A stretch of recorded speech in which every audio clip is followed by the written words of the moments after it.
चलिए, सभी को गुड इवनिंग, सभी को नमस्ते, सभी को जय हिंद। आवाज़ वगैरह आ रही है? एक बार सभी लोग कमेंट कर दीजिएगा।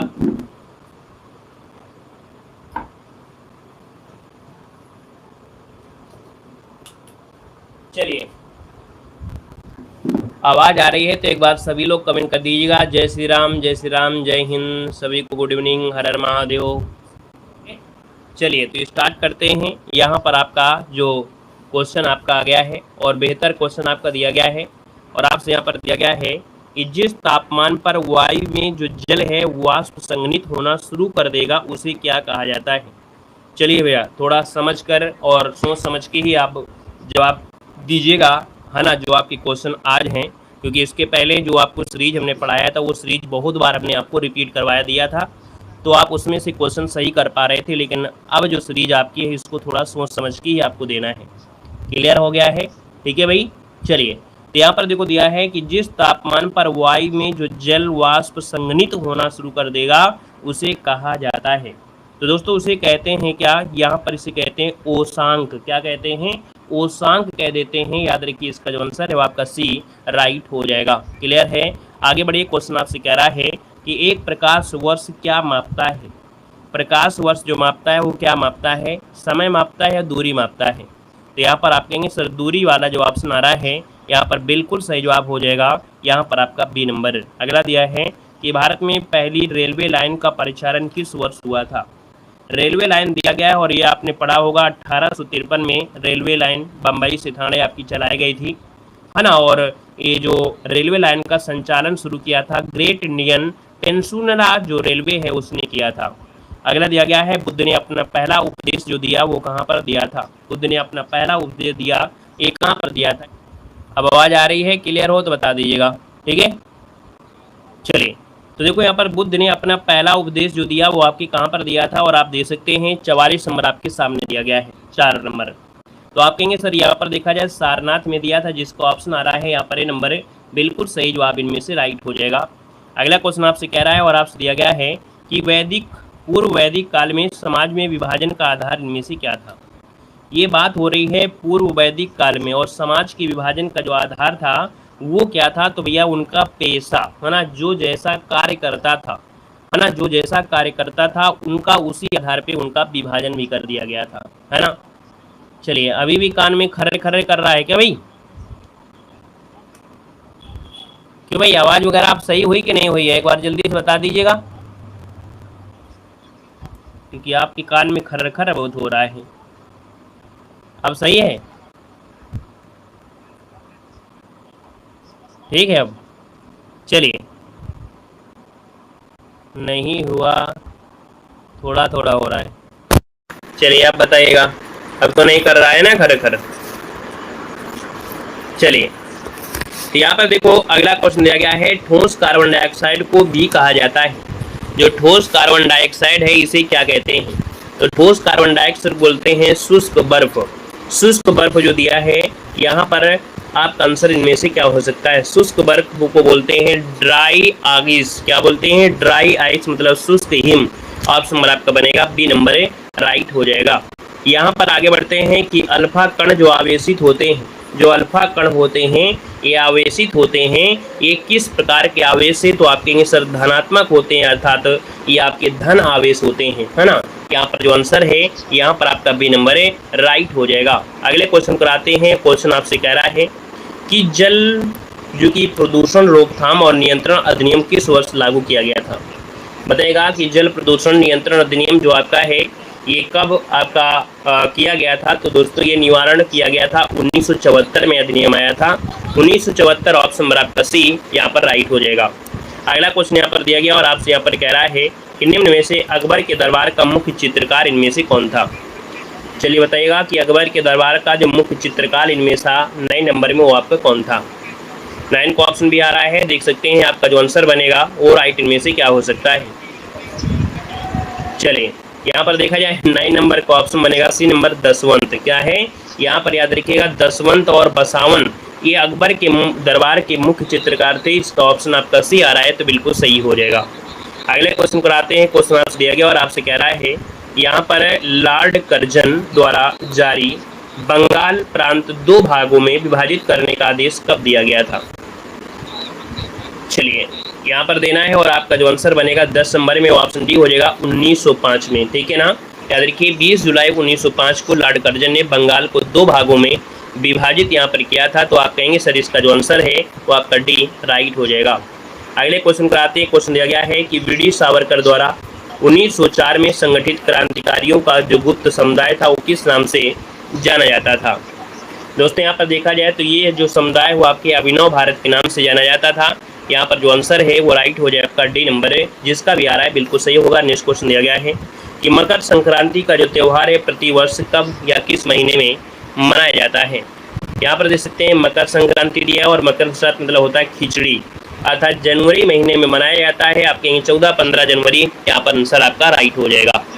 यहाँ पर आगे बढ़िए, क्वेश्चन आपसे दिया गया और आपसे कह रहा है कि लाइकेन प्रकार के संबंध का एक उदाहरण है। जो लाइकेन होते हैं ये क्या है?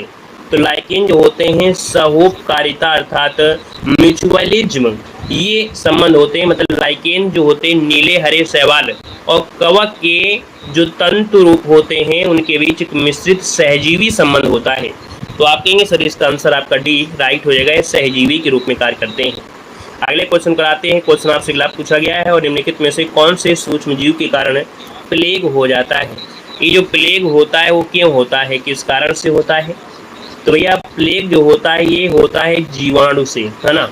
यहाँ पर देखा जाए जीवाणु नामक सूक्ष्म जीव कारण प्लेग हो जाता है और पेरनीसिया पेटियम नामक बैक्टीरिया होता है ना, उसकी वजह से होता है। ये चूहों में पाया जाता है। ठीक है, ये किसमें? चूहों में पाया जाता है। ऑप्शन आपका ये नंबर है, राइट हो जाएगा। अगला देखो दिया गया है दिलवाड़ा जैन मंदिर जो आपके हैं कहाँ पर है? दिलवाड़ा जो जैन मंदिर है आपके कहाँ पर है? तो दिलवाड़ा जैन मंदिर माउंट आबू में अरावली पर्वत पे आपका है। ऑप्शन नंबर आपका बनेगा यहाँ पर आपका कौन? तो यहाँ पर आंसर आपका बनेगा आपका ए नंबर राइट हो जाएगा। अगला है कि भारतीय प्रतिभूति और विनिमय बोर्ड की स्थापना किस वर्ष की गई थी?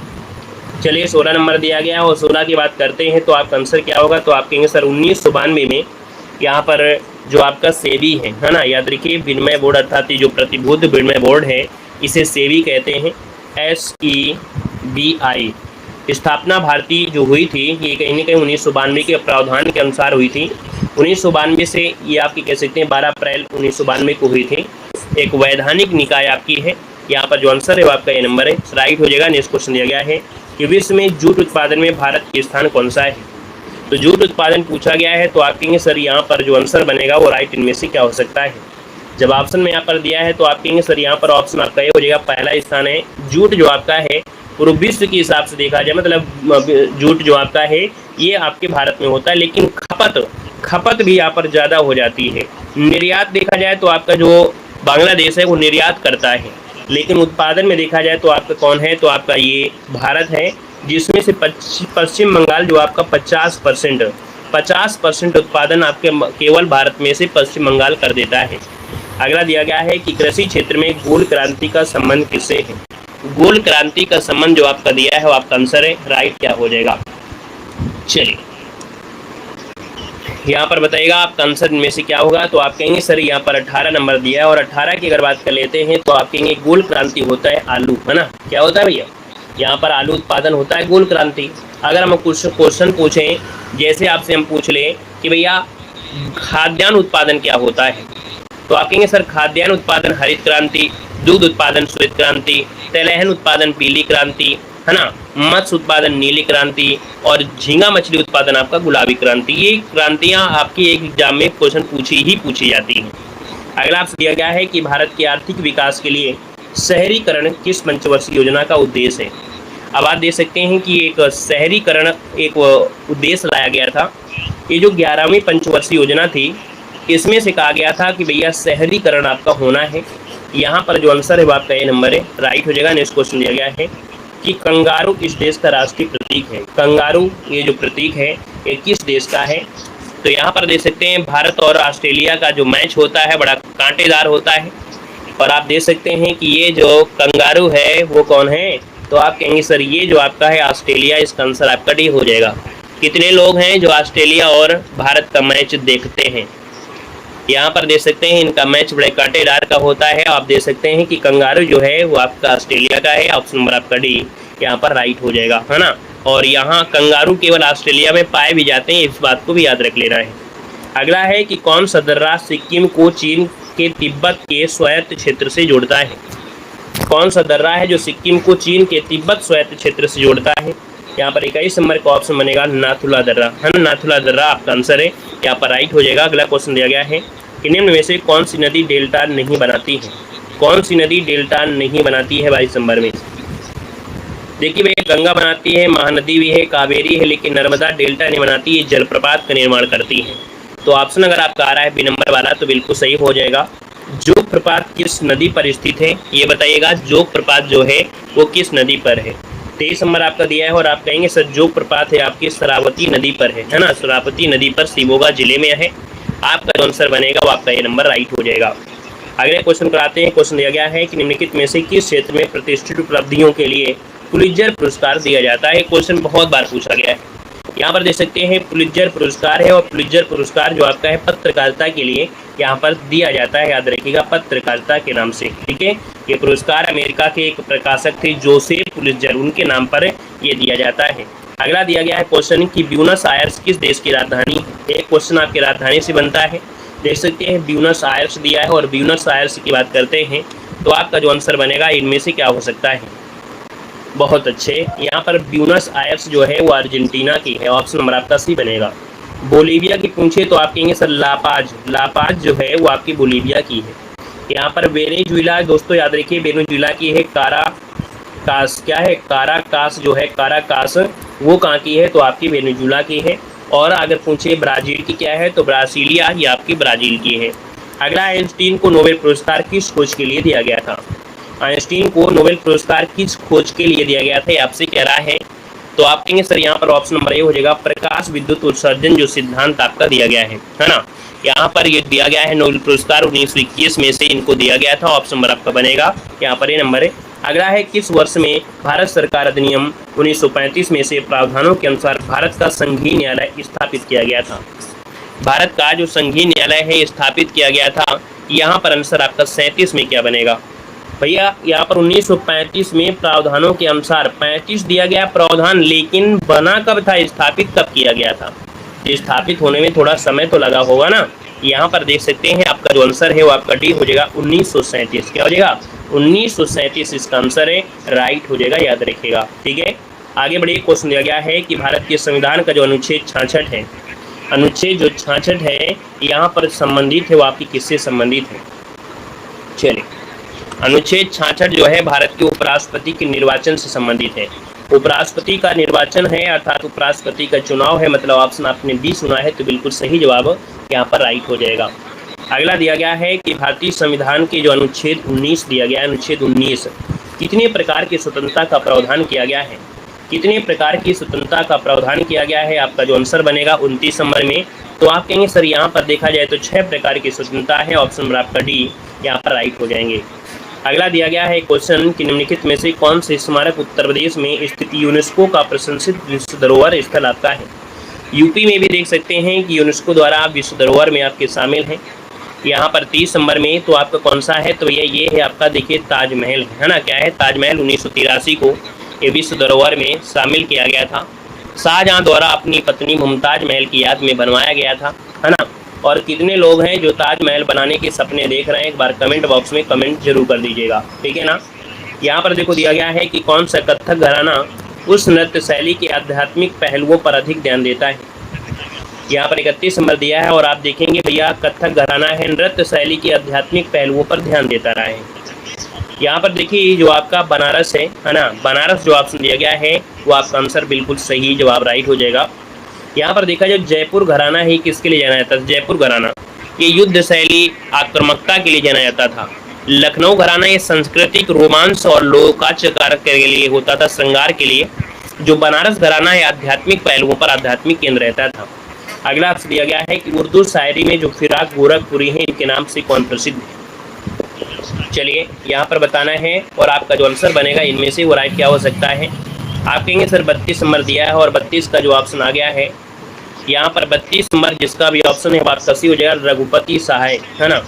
याद रखिएगा रघुपति सहाय जो ऑप्शन आ रहा है, फिर गोरखपुरी ऑप्शन वाला बिल्कुल सही जवाब इनमें से आ रहा है। और यहाँ पर आगे बढ़िए क्वेश्चन दिया गया है, निम्नलिखित में से कौन से स्थान कुंभ मेला नहीं होता है। कुंभ मेला कहाँ नहीं लगता है?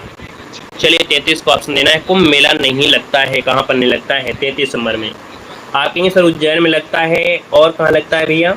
इलाहाबाद में लगता है, और कहाँ लगता है? आपके हरिद्वार में है, वाराणसी में लगता है क्या भाई? वाराणसी में नहीं लगता है ना, नासिक में लगता है, ठीक है, नासिक में लगता है। हमने 4 जगह आपको बताया था नहाऊं, है ना, आपके इलाहाबाद में, उज्जैन में, हरिद्वार में, नासिक में, 4 जगह लगता है। अगला है उत्तर प्रदेश पुलिस के आधिकारिक ध्वज में 2 रंग होते हैं, लाल और कौन? ये भी क्वेश्चन आपको पूछा गया था। लाल और नीचे जो होता है वो नीला रंग होता है। तो आप कहेंगे सर इसका जो आंसर है वो आपका बी राइट हो जाएगा। ये भी क्वेश्चन बन सकता है कि भैया प्रतीक चिन्ह में से जो ऊपर होता है वो लाल रंग होता है और नीचे होता है वो नीला रंग होता है। नी से नीचे और नी से नीला, ठीक है, याद रखिएगा, नी से नीचे और नी से क्या हो गया? नीला। तो ये भी आपको याद रख लेना है, क्योंकि कभी कभी एग्जाम के समय गलतियां हो जाती हैं। बाकी वैसे तो आप समझदार हैं, पुलिस को देख कर ही आप लोग डर जाते हैं, है ना। यहाँ पर अगला दिया गया है, उत्तर प्रदेश के निम्नलिखित में से किसकी सीमा नेपाल के साथ लगती है? 35 नंबर दिया है नेपाल के साथ सीमा। तो नेपाल के साथ सीमा ये है आपके केशव महाराज, अर्थात जो आपके महाराजगंज हैं, ये आपके उत्तर प्रदेश की नेपाल के साथ सीमा लगती है। हमने आपको बताया भी है कि 7 जिले हैं, 7 जिले हैं जो आपके नेपाल के साथ लगते हैं। आपका आंसर आपका बी राइट हो जाएगा। अगला दिया गया है यहाँ पर क्वेश्चन कि हाल ही में जारी एक रिपोर्ट के अनुसार दुनिया का सबसे महंगा शहर जो आपका है वो कौन सा है? 36 नंबर में। दोस्तों यहाँ पर देखा जाए तो ये आपका जो आंसर है वो राइट क्या हो जाएगा? तो दिसंबर 2023 में एक रिपोर्ट आई थी। कब? दिसंबर 2023 में एक रिपोर्ट आई थी, तो कहा गया था जो सिंगापुर है ये आपका सबसे महंगा शहर है। अगला है दिसंबर 2023 में चर्चा में रहा DH110067, ये क्या है? यहाँ पर देखा जाए तो इसका जो आंसर बनेगा वो राइट इनमें से क्या बनेगा? तो आप कहेंगे सर यहाँ पर एक 37 नंबर दिया और 37 का ऑप्शन जो बनेगा वो आपका बी हो जाएगा, नया खोजा गया जो आपका सौरमंडल है। ये जो रहा है नया खोजा गया ये सौरमंडल रहा है, इस बात को भी आपको याद रख लेना है। यहाँ पर आगे बढ़ते हैं, क्वेश्चन दिया गया है कि दिसंबर 2023 में किस देश ने ग्रीन क्रेडिट पहल लॉन्च किया है? बाकी आपको करंट अफेयर हमने पढ़ाया है ना, करंट अफेयर आपको पढ़ाया है, वो करंट अफेयर आप जरूर देख लीजिएगा। 2024 की 6 मंथ की करंट अफेयर लगभग हमने कवर कर दिया है, उसको भी आप लोग देख लीजिएगा। यहाँ पर देख सकते हैं जो 38 नंबर दिया है, और 38 की अगर बात करते हैं तो आप कहेंगे सर यहाँ पर जो है वो आपका भारत इसका आंसर राइट हो जाएगा। अगला है कि भाषा की मूल इकाई, है ना, 39 नंबर में भाषा की मूल इकाई क्या होती है? तो मूल इकाई होती है ध्वनि होती है। क्या होती है? ध्वनि होती है। अगला दिया गया है निम्नलिखित प्रश्न में 4 विकल्प दिए गए हैं, उस विकल्प का चयन करना है जो विराम चिन्ह युक्त सही आपका विकल्प हो। यहाँ पर जो विराम चिन्ह के हिसाब से जो सही हो उसे बताना है। यहाँ पर देखा जाए तो आपका 40 नंबर में तो आप कहेंगे सुख दुख उतार चढ़ाव तो जीवन में आते रहते हैं, है ना, लेकिन यहाँ पर जो सुख दुख दिया है, उतार चढ़ाव दिया है कौन ना कौन, ये थोड़ा गड़बड़ दिया गया है। यहाँ पर देखा जाए तो ये जो ऑप्शन डी दिया है सुख दुख फिर कॉमा उतार चढ़ाव तो जीवन में आते रहते हैं, ये ऑप्शन आपका डी बनेगा इस प्रकार से। अगला निम्नलिखित वाक्य में से संज्ञा के रूप में क्या प्रयोग किया जा सकता है? 41 नंबर में संज्ञा के रूप में कह रहा वह इनमें से एक को जानता है। वह तो हो नहीं सकता है को कोई मतलब नहीं है, इनमें शब्द आप कहे नहीं तो एक शब्द ये कहीं ना कहीं ये क्या आएगा, ये संज्ञा का स्थान ले सकता है। तो आप कहेंगे सर ये संज्ञा के रूप में प्रयोग किया गया है, याद रखिएगा। यहाँ पर एक मतलब क्या है? कोई व्यक्ति होगा ना, एक को जानता है, और कोई व्यक्ति होगा अर्थात तभी तो एक बोला गया है, जिससे भीड़ है और बोला गया कि इसमें कोई एक है जिसे जानते हैं, तो व्यक्ति हो गया, है कि नहीं। अगला है सर्वनाम का भेद इनमें से कौन सा नहीं है? सर्वनाम का इनमें से कौन सा भेद नहीं है? 42 नंबर दिया गया है। देखो यहाँ पर प्रश्नवाचक होता है, निजवाचक होता है, संबंधवाचक होता है, लेकिन गुणवाचक तो नहीं होता है। होता है क्या? गुणवाचक नहीं होता है। आप कहेंगे गुणवाचक तो वही है, ये तो आपके विशेषण में आपको मिलेगा। अगला आपसे दिया गया है कि क्रिया के अलावा संज्ञा के लिंग के अनुसार किन शब्दों के रूप में परिवर्तन होते हैं? यहाँ पर देख सकते हैं क्रिया के अलावा संज्ञा के लिंग के अनुसार किन शब्दों के रूप में परिवर्तन होते हैं। तो ये जो विशेषण होता है ना, जो विशेषण होता है इनमें परिवर्तन हो जाते हैं। आपका आंसर जो बनेगा वो आपका सी राइट हो जाएगा। अगला क्वेश्चन आपसे कह रहा है सोहन गांव का मकान देख रहा है, इस वाक्य में क्रिया शब्द कौन सा है? चलिए यहाँ पर बताना है कि यहाँ पर जो शब्द है, यहाँ पर जो 44 नंबर दिया है वो आपका सही आंसर क्या हो जाएगा? 44 नंबर की बात करते हैं तो आप कहेंगे सर यहाँ पर देखना जो आपकी है क्रिया है, देख रहा, ये आपका आंसर हो जाएगा। अगला है मेरा बेटा हजारों में एक है, वाक्य में हजारों शब्द आपका है, ये क्या है? हजारों शब्द क्या है यहाँ पर बताइएगा? संज्ञा है, विशेषण है, क्रिया विशेषण है, या यहाँ पर आपका अव्यय है? चलिए 45 नंबर दिया है, 45 को ऑप्शन बताइए जल्दी से, सही करिए जल्दी से, इसका आंसर क्या हो सकता है? चलिए संज्ञा नहीं हो सकता है, लेकिन कहीं ना कहीं हजारों में से एक है, ये आपका विशेषण जरूर हो सकता है। तो यहाँ पर आंसर नंबर आपका बी राइट हो जाएगा। यहाँ पर तुलना भी की गई है। और अगला क्वेश्चन आपसे दिया गया और आपसे कह रहा है निम्नलिखित में से किस विकल्प के सभी शब्द जो दिए हैं वो आपकी पुल्लिंग है? सभी शब्द जो दिए हैं वो आपकी पुल्लिंग है, आपसे कह रहा है। चलिए 46 नंबर देख लेते हैं। यहाँ पर देखो संचार कैसा है ना, पालन या ग्रीवा कैसी है, तो ग्रीवा से गड़बड़ हो गया, रौनक से भी गड़बड़ हो गया है, झल्लाहट से भी गड़बड़ हो गया है, पतलून कैसी, ये भी गड़बड़ हो गया क्योंकि पुल्लिंग पूछा है। प्लेटफार्म, प्राधिकरण और गिरोह, ये बिल्कुल सही है। ऑप्शन आपका डी वाला जिसका आ रहा है बिल्कुल सही हो जाएगा। अगले क्वेश्चन कराते हैं। क्वेश्चन आपसे अगला पूछा गया है वचन के आधार पर असंगत शब्द इनमें से कौन सा है? चलिए वचन के अनुसार देखना है। जो असंगत है वो आपका 47 में यहाँ पर दिया है, बिल्ली का दिया है बिल्लियां, ठीक है। यहाँ पर देखो दिया है पेड़ का दिया गया है, पेड़ों दिया गया है, और आप कहेंगे यहाँ पर दिया गया है 47 नंबर में, और 47 में से पेड़ का पेड़ों दिया गया है। अब आप बताइए पेड़ का जो बहुवचन होता है वो होता क्या है? चलिए यहाँ पर दिया गया है 47 नंबर में, तो खंभा का खंभे दिया है, रस्सी का रस्सियां दिया गया है, पेड़ का पेड़, यहाँ पर जैसे होता है ना अनेकों पेड़ दिए हैं, ऐसे पेड़ का पेड़, शब्द में से अनेक लगा देते हैं, अनेकों लगा देते हैं, अनेकों गलत हो जाता है। तो आप कहेंगे सर यहाँ पर जो आंसर है वो आपका पेड़ का पेड़ ही रहेगा, पेड़ हो नहीं करना है। क्लियर हो गया है, ठीक है। यहाँ पर अगला दिया गया है यदि नेहा, है ना, क्या दिया है? यदि नेहा परिश्रम करती तो परीक्षा में अवश्य उत्तीर्ण हो जाती। यहाँ पर देखा जाए 48 नंबर आपसे कह रहा है, तो आपका जो आंसर है इनमें से क्या बनेगा? चलिए तो आप कहेंगे सर यहाँ पर हो जाती, इसका मतलब ये पास्ट है, और पास्ट है तो आप कहेंगे हेतु हेतु मत भूतकाल होगा। ऑप्शन नंबर आपका ए यहाँ पर बन जाएगा। अगला है अकर्मक धातुओं से बनने वाला और सदैव एक वचन पुल्लिंग अन्य पुरुष की क्रिया वाला वाच्य में से कौन सा संभव है? चलिए यहाँ पर जो शब्द दिया गया है और आपसे कह रहा है 49 नंबर में कि अकर्मक धातुओं से बनने वाला और सदैव एक वचन और पुल्लिंग में ये जो होता है वो होता है कौन? तो ये जो आपका आंसर है भाववाच्य। याद रखिएगा कि जो अकर्मक धातुओं में जो आपका भाववाच्य है ना, अगर अकर्मक होता तो ये वाला होता, लेकिन यहाँ पर बात हो रही है अकर्मक में से, तो अकर्मक में आपका भाववाच्य होता है ए नंबर। अगला दिया गया है संज्ञा अथवा सर्वनाम के जिस रूप से उसका संबंध वाक्य के किसी दूसरे शब्द के साथ प्रकाशित होता है उसे क्या कहते हैं? चलिए संज्ञा अथवा सर्वनाम के जिस रूप से उसका संबंध वाक्य के दूसरे शब्द के साथ प्रकाशित होता है तो ये होगा कारक, क्योंकि कारक यही संबंध को बताते हैं। मैं पर जो होते हैं वो बताते हैं कि ये क्या है वो क्या है, उसके बीच का ये संबंध बता डालते हैं। तो आपका जो आंसर है यहाँ पर आंसर आपका हो जाएगा, आपका सी नंबर हो जाएगा। अगला यहाँ पर दिया गया और आपसे कह रहा है निम्नलिखित शब्द युग्म में से तत्सम तद्भव का असंगत युग्म में से कौन सा है? चलिए आज के क्वेश्चन में, आज के जो टेस्ट पेपर में आप लोगों को थोड़ा सा सोचने विचारने का समय लग रहा होगा, है ना। इसके पहले सीरीज आपकी कई बार पढ़े थे तो आपको आसान लग रही थी, लेकिन आज की सीरीज में आपको दम लग रहा होगा। वीडियो अच्छी लग रही है तो वीडियो लाइक भी करिएगा, नए जुड़े हैं तो चैनल को सब्सक्राइब भी करिएगा, पहली बार जुड़े हैं तो चैनल को जरूर सब्सक्राइब कर लीजिएगा, ठीक है ना। और ऐसे ही आपको डेली यहाँ पर नए नए टेस्ट पेपर भी आते रहते हैं, है ना, नई क्लासें भी होती हैं। अभी हिस्ट्री, पॉलिटी, ज्योग्राफी ये सब चीज़ें उनको भी देखना है। यहाँ पर देख सकते हैं कि आपसे कह रहा है अंगूठा और अंगुष्ठ दिया गया है ना, अंगूठा और अंगुष्ठ दिया गया है। तो भैया अंगुष्ठ तत्सम शब्द है, अंगूठा आपका तद्भव है, यहाँ पर तत्सम और तद्भव दिया है, और ये क्या है तद्भव और ये तत्सम दिया है। ये क्या है उल्टा है, ये उल्टा है, तत्सम पहले पूछा जाए और तद्भव बाद में है, जबकि यहाँ पर तद्भव पहले और तत्सम बाद में है, इसलिए गड़बड़ आपका है, इसलिए गड़बड़ आपका है ना, इसलिए ये गड़बड़ है, याद रखिएगा। बाकी कुष्ठ का कोड है, क्षण का छिन्न है, काष्ठ का काट है। यहाँ पर अगले क्वेश्चन कराते हैं। क्वेश्चन दिया गया है निम्नलिखित में से निस उपसर्ग से बना शब्द आपका नहीं है।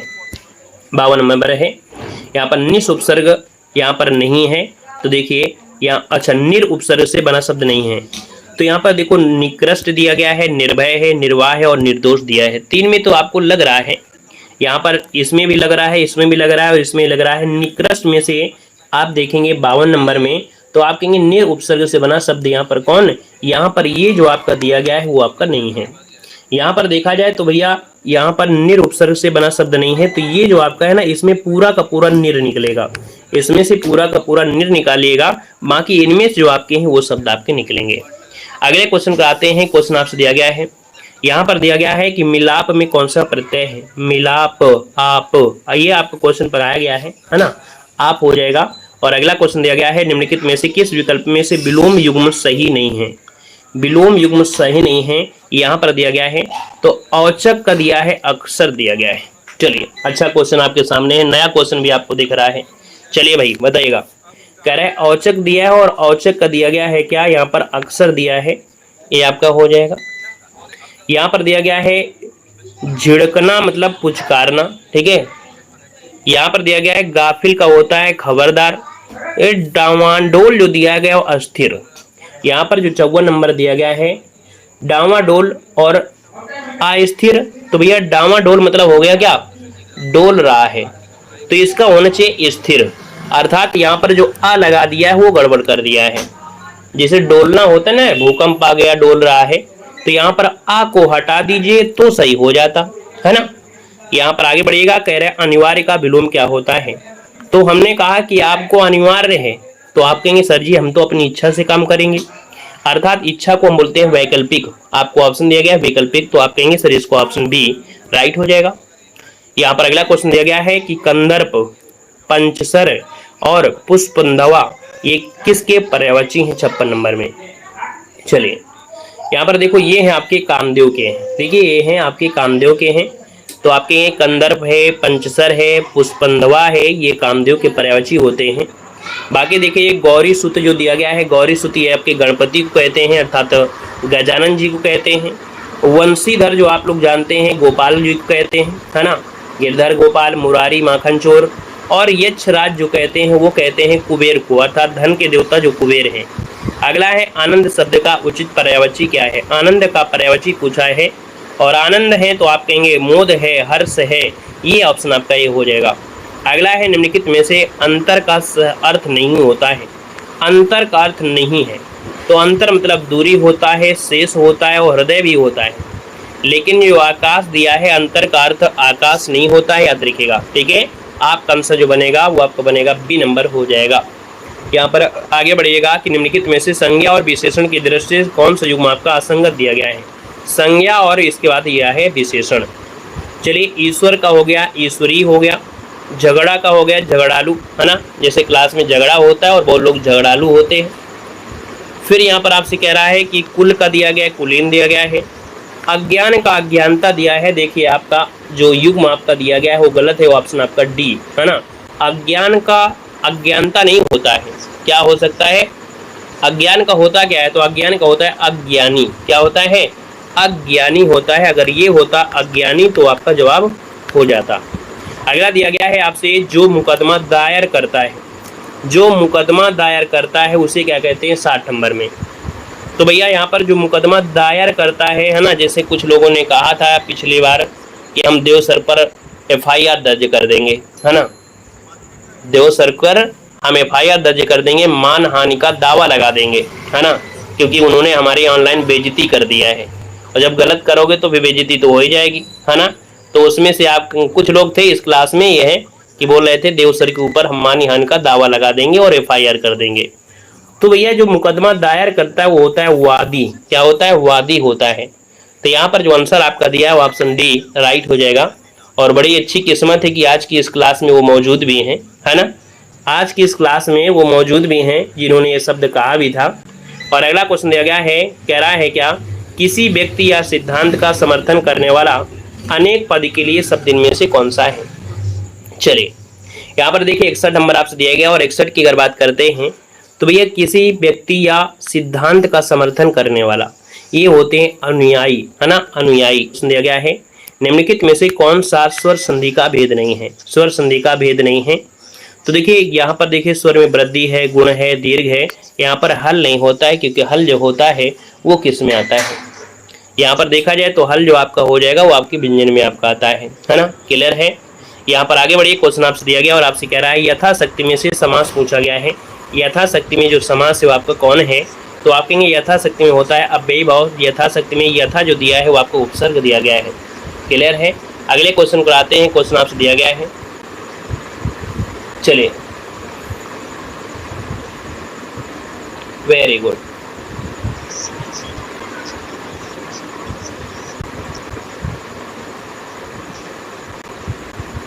बहुत अच्छे। अगले क्वेश्चन को आते हैं। क्वेश्चन आपसे दिया गया है यहाँ पर जो दिया है 64 नंबर में, निम्न में से कौन सा वाक्य अशुद्ध दिया गया है? 64 नंबर आपसे कह रहा है। तो भैया यहाँ पर दिया गया है कि भारत के इतिहास में 15 अगस्त का बहुत महत्व है। बिल्कुल सही बात है, ठीक है। फिर दिया गया है रात उसका प्राण पखेरु उड़ गए। 64 नंबर में आपका दिया गया है, तो आप कहेंगे सर रात उसके प्राण पखेरु हो गए, ठीक है, उड़ते नहीं हैं, उड़ते नहीं हैं। यहाँ पर ऑप्शन आपका बी नंबर ही आपका सही नहीं होगा। क्लियर है? और आगे बढ़िए, क्वेश्चन आपसे अगला पूछा गया और आपसे दिया गया है कि करुण रस का स्थायी भाव इनमें से क्या होता है? चलिए, करुण रस का स्थायी भाव इनमें से क्या होता है, ये क्वेश्चन आपसे कह रहा है। चलिए यहाँ पर बताना है। और आपकी अगर हम बात कर लेते हैं तो आपका आंसर इनमें से क्या बन जाएगा 65 नंबर में? तो आप कहेंगे करुण का होता है शोक। क्या होता है? करुण का होता है शौक होता है, ठीक है। बहुत ऐसे लोग होते हैं उनको शौक होता है ब्लॉक होने का, है ना, मतलब फ्री फंड में आप ब्लॉक होना चाहते हैं, मतलब ये शौक होता है। तो यहाँ पर देखा जाए तो इसका आंसर क्या हो गया? करुण का हो गया शोक। यहाँ पर आंसर आपका सी बनेगा, शोक है। अगला दिया गया है, आपसे कह रहा है छंदों की गणना किससे की जाती है? छंदों की गणना जो होती है वो किससे की जाती है, यहाँ पर बताना है। चलिए, बहुत अच्छे। यहाँ पर दिया है 66 नंबर में। आप कहेंगे सर जो छंद की गणना होती है वर्ण से करते हैं और मात्रा से करते हैं। तो आपका जो आंसर है वो आपका क्या बनेगा? आपका आंसर आपका सी हो जाएगा। अगला दिया गया है कि शेष महेश गणेश दिनेश सुरेश जान निरंतर गावें। यहाँ पर देखा जाए तो आपका जो आंसर है इनमें से वो राइट में से क्या हो जाएगा? चलिए, बहुत अच्छे। यहाँ पर देखा जाए तो आपका 67 नंबर दिया और 67 को ऑप्शन बनेगा। यहाँ पर देखा जाए तो अनुप्रास है, क्योंकि यहाँ पर देखा जाए सा वर्ण की आवृत्ति हो रही है। जब वर्णों की आवृत्ति होती है तो आपका आंसर क्या हो जाएगा? आपका डी राइट हो जाएगा। क्लियर हो गया है? यहाँ पर आगे बढ़िए, क्वेश्चन आपसे अगला पूछा गया और आपसे कह रहा है कि देरिदा का जन्म कहाँ हुआ था? ये भी क्वेश्चन आपको बताया गया, देरिदा का जन्म 68 नंबर। तो ये आपके अल्जीरिया में हुआ था। आप सभी लोग जानते हैं देरिदा का जन्म आपके अल्जीरिया में हुआ था, ठीक है। 1930 में एक फ्रांसीसी दार्शनिक थे, अलौकिक विश्लेषण का एक रूप विकसित किए गए थे। अगला दिया गया है कि अशरफियाँ लुटें और कोयले पर मोहर। यहाँ पर बताइएगा 69 नंबर का जो ऑप्शन है यहाँ पर राइट इनमें से क्या हो जाएगा? चलिए भैया, यहाँ पर बताइएगा, फटाफट बताना है। यहाँ पर आपसे कह रहा है कि अशरफियाँ लूटे कोयले पर मोहर। आप कहेंगे सर यहाँ पर बड़े बड़े खर्चों पर ध्यान न देना, छोटे खर्चों में कंजूसी दिखाना, है ना। यहाँ पर बड़े बड़े खर्चे कर देंगे लेकिन क्या होता है, छोटे खर्चों में कंजूसी दिखाना। ऐसे बहुत दोस्त होते हैं, है ना, कि ऐसे बड़े बड़े खर्चे कर देते हैं लेकिन जब खर्चा करने की बात आती है तब फिर क्या होती है ना, तब क्या होता है भैया, बड़े कंजूसी करते हैं, है कि नहीं, है ना। चलिए, यहाँ पर अगला क्वेश्चन दिया गया है, बहुत कंजूसी का आशय यहाँ पर बताना है। बहुत कंजूसी, और बहुत कंजूसी का मतलब होता है यहाँ पर चमड़ी जाए पर दमड़ी न जाए। ऑप्शन नंबर आपका सी यहाँ पर राइट हो जाएगा दोस्तों, याद रखिएगा, ठीक है ना। क्लियर है? बहुत अच्छे। यहाँ पर अगला क्वेश्चन दिया गया है, निम्नलिखित में से कौन सा हिंदी का काल विभाजन नहीं है? चलिए बताइएगा, कौन सा हिंदी का काल विभाजन नहीं है, बता सकते हैं? बहुत अच्छे। 71 नंबर में देखिए आपका आ गया है। 71 में आप कहेंगे सर ये आधुनिक काल है, भक्ति काल है, रीत काल है ना। आधुनिक काल होता है लेकिन संयुक्त काल होता है क्या? नहीं होता है संयुक्त काल। तो आप कहेंगे सर नहीं है, तो कोई बात नहीं है, ठीक है। क्लियर है? चलिए, यहाँ पर अगला क्वेश्चन आपसे कह रहा है कि मेरे मित्र बड़े विद्वान स्पष्टवादी नीतिमान है ना। तो आप मित्रों के बारे में ही ये गद्यांश आपका दिया गया है, जो आपके मित्रों के बारे में दिया गया है। तो चलिए देखते हैं कि कौन कौन मित्र हैं। यहाँ पर देखो दिया गया है, मेरे एक मित्र हैं बड़े विद्वान स्पष्टवादी नीतिमान, वह इस राज्य के बहुत प्रतिष्ठित नागरिक हैं, उनसे मिलने से सदा नई स्फूर्ति मिलती है। हमारे साथ भी एक ऐसे स्टूडेंट थे, है ना, स्टूडेंट नहीं थे, हमारे दोस्त ही थे जो साथ में हमारे पढ़े भी थे। उनके साथ जब हम मिलते हैं ना तो बड़ा एनर्जी महसूस करते हैं, क्योंकि वो किसी भी व्यक्ति को इतना अच्छा मोटिवेट कर देते हैं। वैसे ये भी दोस्त हैं, स्फूर्ति मिलती है। यद्यपि वह अवस्था में मुझसे छोटे हैं, तथापि मुझे सदा सम्मान देते हैं। इस देश में यह अच्छी बात है कि सब प्रकार से हीन होकर यदि कोई उम्र में बड़ा हो, थोड़ा सा आदर पा ही जाता है। मैं भी पा जाता हूँ। मेरे इस मित्र की शिकायत थी कि देश की दुर्दशा देखते हुए भी मैं कुछ कह नहीं रहा हूँ, अर्थात इस दुर्दशा के लिए जो लोग जिम्मेदार हैं उनकी भर्त्सना नहीं कर रहा हूँ। अब आप कहेंगे सर ये गद्यांश दिया गया, और गद्यांश में से यहाँ पर देख सकते हैं कि कौरवों की सभा में भीष्म ने द्रौपदी का भयंकर अपमान देखकर भी जिस प्रकार मौन धारण किया था, वैसे ही कुछ मैं और मेरे जैसे कुछ अन्य साहित्यकार चुप्पी साधे हैं। भविष्य इसे उसी तरह क्षमा नहीं करेगा जिस प्रकार भीष्म पितामह को क्षमा नहीं किया गया। मैं थोड़ी देर तक अभिभूत होकर सुनता रहा और मन में पाप बोध का भी एहसास हुआ। सोचता रहा कुछ करना चाहिए, नहीं तो भविष्य क्षमा नहीं करेगा, है ना। वर्तमान ही कौन क्षमा कर रहा है। काफ़ी देर तक मैं परेशान रहा, चुप रहा। ठीक नहीं, कमबख्त भविष्य कभी माफ़ नहीं करेगा, उसकी सीमा भी तो कोई नहीं है। 5000 वर्ष बीत गए, अब तक बेचारे भीष्म पितामह को क्षमा नहीं किया गया। भविष्य विकट अहेसपूर्ण आपका है। तो आप देख सकते हैं ये आपका गद्यांश दिया गया है, न 3 में न 13 में इस मुहावरे का अर्थ बताना है 72 नंबर में से। तो कहेंगे किसी भी गिनती में ना आना। ऑप्शन आपका डी हो जाएगा। अगला है भत्सना का अर्थ क्या होता है। भत्सना, भत्सना मतलब होता है निंदा और तिरस्कार, ठीक है, निंदा और तिरस्कार होता है। अगला है लेखक की परेशानी का कारण क्या था। तो लेखक की परेशानी ये थी कि लेखक और उनके जैसे साहित्यकारों को भविष्य कभी क्षमा नहीं करेगा, जैसे भीष्म को आज तक क्षमा नहीं किया गया है।